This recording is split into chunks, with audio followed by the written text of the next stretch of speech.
আজকে আমরা কথা বলবো এই লোডাশের স্লিপড ফাংশন নিয়ে। এই কী করে? স্লিপড স্ট্রিং বাই সেপারেট, এইখানে রিটার্ন করে রিটার্ন স্ট্রিং। এখানে স্লিপড ফাংশনের ভিতরে এ বি সি নেওয়া আছে, তার প্রত্যেকটাই ড্যাশ দেওয়া আছে, a dash B dash C. এখন বলা আছে ড্যাশ দ্বারা এদেরকে আলাদা করতে হবে।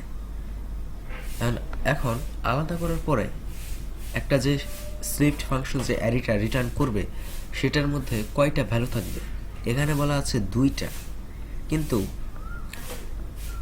এখানে তো ভ্যালু আছে 3টা, কিন্তু বলা আছে 2টা ভ্যালু নিতে, সেজন্য সে প্রথম 2টা নিয়েছে, কিন্তু তৃতীয় নাম্বারটা নেয়নি। এখানে যদি 3 থাকতো তাহলে সে তৃতীয় নাম্বারটাও নিত। ও আমরা যদি দেখি,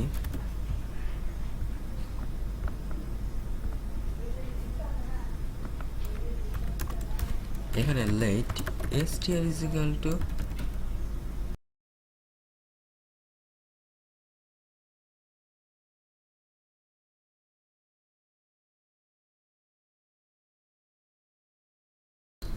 এইখানে let value is equal to lodash dot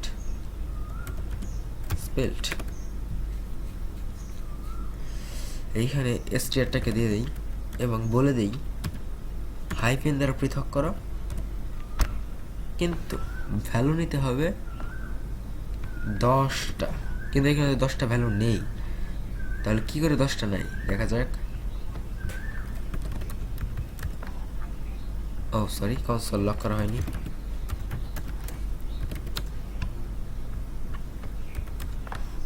সে 5টাই নিয়েছে।